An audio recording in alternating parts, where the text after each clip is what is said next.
Les véritables concurrents, ça n'est pas Alstom contre Siemens.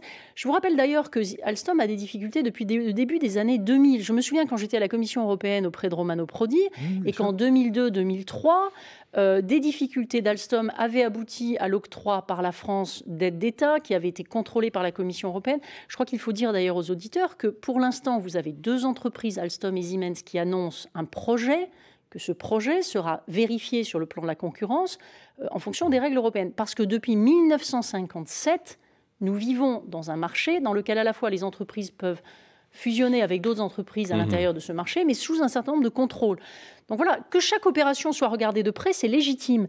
Mais Et on a toujours l'impression que, quand même, enfin, on n'a pas toujours l'impression, mais on a l'impression que le potentiel industriel de la France diminue. Et aujourd'hui, Emmanuel Macron sera en Italie, sera annoncé sans doute une prise de contrôle d'une entreprise italienne, Fincantieri, ah oui, mais sur les anciens chantiers de l'Atlantique. On a toujours l'impression oui, que mais ça, c'est une impression qui est fausse. Vous c'est un savez, peu dans le en même matière... sens que les choses Non, se eh bien, passent. alors, regardez, alors ça, je vous mets au défi de regarder dans la presse italienne comment sont perçues, si vous parlez de l'Italie, c'est particulièrement vrai, comment sont perçues les entreprises italiennes en France.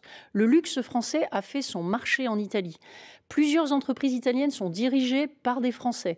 Lorsque Lactalis avait acheté Parmalat, ça avait été vécu comme une opération extrêmement agressive. Je crois que, comme tous les êtres humains, vous n'avez pas parlé d'Opel qui a été racheté par les Français en Allemagne. Par PSA, oui. Voilà, par Peugeot.